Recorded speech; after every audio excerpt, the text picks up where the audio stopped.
Overcoming inequality and combating racism are objectives that most people sign on to pretty easily. But when it comes to bias and diversity training, achieving that goal can face some real headwinds, such as when it triggers emotional reactions that make change harder. Shakil Choudhury is co-founder and senior partner at the consulting firm Anima Leadership and the author of Deep Diversity, Overcoming Us versus Them, and he joins us now on Getting Beyond Bias. Welcome back. Thank you. It's nice to meet you. So you wrote a three-part essay, which you call The Whole in Racial Justice, a love letter. Who did you write the essay for? I wrote it for my racial and social justice peers. And it was really written in the spirit of saying,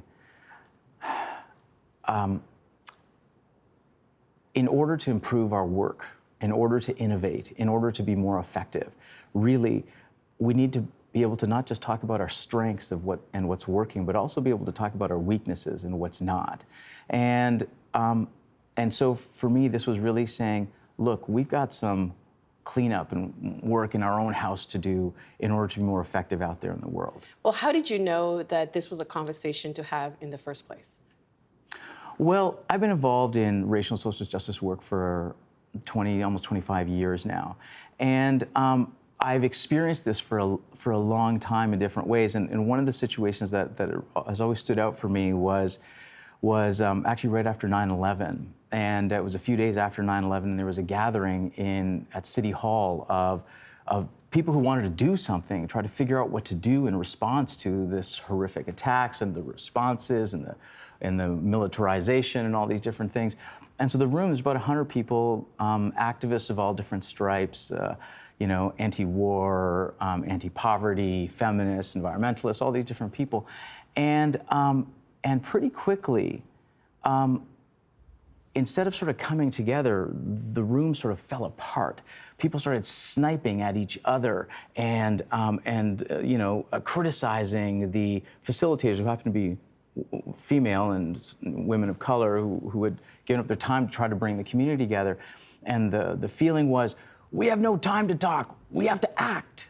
And I just watched the room dissolve, and I thought, wow, what's happening to us? And it was one of the first moments that really crystallized that there's just work we have to do as well. As far as talking more and understanding each other more? Well, I guess what I would say is that our work is missing something. And the work has always been missing something. We just can't see it until it's in the rearview mirror. In the room that I just described in that post 9/11 meeting, the emotions were high, the emotions were huge. We didn't know how to deal with them, and so people started attacking each other, taking out their feelings and aggression on each other.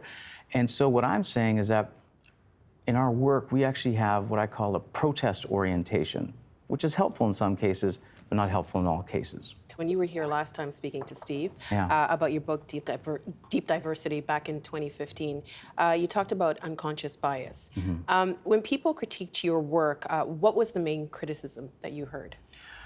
Well, the deep diversity approach, if it gets criticism, the only place it really comes from is from people that believe that it's too soft and that it lets people off the hook, especially people who have privilege, who have social rank and social status. Because you're arguing that people are not aware, they might not be aware of what they're doing. Most of us are not aware of what we're doing. We have some awareness, and that is the conscious part of ourselves. But neuroscience research over the last 2 decades demonstrates unequivocally the bigger part is our unconscious, our feelings, our reactions, our habits. So much of that is like hidden below the surface of our awareness. It's hidden even from ourselves. It's easier to see in other people. It's easier to see it in their micro behaviors and actions or hesitations or their tone of voice, which means it's easier for them to see it in us. So yes, much of our behavior is influenced by unconscious choices, unconscious habits that have been influenced by how we've been socialized. Right, and I guess those are all many emotions. And in those environments, why is it so difficult to learn when you're experiencing strong feelings of maybe guilt and confusion? Well, first of all, the conversation that we're trying to have, the guilt and the shame and any big feelings literally shuts down the thinking part of our neocortex. If we get triggered, our emotional reptilian survival responses kick in, and so that shuts off our ability to think. And in this work, it's very easy to get triggered into that because... And the work that you're doing is bias training. Is bias training, is racial justice work, is social justice work, is helping people basically understand that we're being influenced by things that are hard to see, and also that there are discrepancies in society. There are gaps between men and women, between racial minorities and white people in terms of how they're being treated in the healthcare system, who's being over-policed, who's being underserviced in healthcare or education, and our identity plays out with it. The only thing is that most people aren't aware of that because that kind of information only becomes visible when we collect data and look at the experience of thousands and thousands of people. So when someone hears that their organization's racist, they're like, there's racists in our organization? Where, right? And it's hard to see anyone who's overtly racist anymore in organizations, but it's the subtle things that reinforce racism. It's the micro behaviors, it's the microaggressions, it's the hesitations, it's who we turn to promote and who we don't, and who gets harsher punishment in the classroom. So all these things, when people start uncovering it, it makes them very emotional because suddenly they're implicated somehow, because it implicates all of us. There's no one who doesn't have bias and hasn't acted on their bias consciously or unconsciously. You said that when you have these conversations, people do get emotional. Should people who are part of the dominant culture and who come from privilege feel guilt for their privilege? Well, I think about it like this. All of our feelings are helpful. All of our emotions give us some information. Guilt is a helpful emotion to help us understand what we might have done wrong. Mm-hmm. However, guilt is also a powerful emotion. If we sit with it too long, no longer is it helpful. It just holds us down and weights us down. Guilt and shame are shame especially is just really painful. So no, I think what people should do is become aware of how privilege plays out and how but in how order they to do benefit. that, but in order to do that, they would also need to acknowledge their own privilege. They would, and they will feel some experiences. They will experience a little bit of guilt because it's a bit overwhelming. As a man, when I started realizing how much I benefit on the basis of gender, how in small ways in a space, if I'm speaking, that people will give me the floor, offer me leadership just simply based on the body that I'm born in, that kind of, it's uncomfortable to go, wait a minute, I'm getting special treatment. And but yet to get we to that are. point, I think is probably hard because for myself, I'm a light-skinned person of African descent, and I've acknowledged that the way I look allows me to enter doors that someone with darker That's skin right. might not enter, be able to. But do you think other people are aware of that, or even educators for that matter, are aware of the emotions that people are experiencing when you do these training sessions? I think this is why I wrote it, is that I think most people in social justice education, we're not taught in social justice education to engage with people's emotions. We're taught to deliver theory and deliver information from a historical and sociological perspective, saying, look, here's how we got here. Here's the role of residential schools. Here's how slavery still impacts us today. That information is overwhelming. What we're not doing is realizing that there's an emotional component, and that emotional component has to be dealt with. People are getting activated.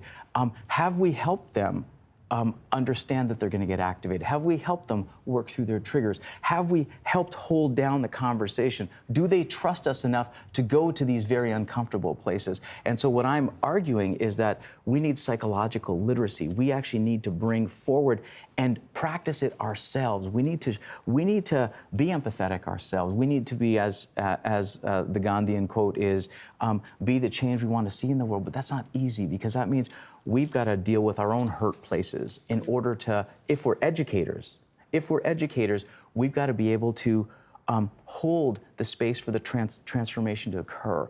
And that comes from helping others understand themselves and their reactions to the world around them, as well as doing that work ourselves. Well, I want to read something that you wrote in one of the essays. Perpetually cynical attitudes are passed off as critical thinking. The conscious use of anger, which can be helpful in many ways, is replaced by the voices of deregulated activists who feel they can lash out at anyone who disagrees with them. Important concepts like privilege and fragility are compromised educationally because they are hurled about like slurs. Conversations become stifled as many people worry about saying the wrong thing or using the wrong words, fearing judgment from their peers. I think a lot of people can identify that, especially the fear of saying the wrong thing or using the wrong words. And therefore, I think a lot of things are left unsaid. Why is this happening? It's happening for many reasons. One is that we do what our people do, right? We do what we've been taught to do, and there's a way in which, in wanting to fix the brokenness in the world, we are quick to go to argument. We're quick to tell people what they're doing wrong, and that doesn't help. What helps? Compassion helps. Having emotional fluidity helps.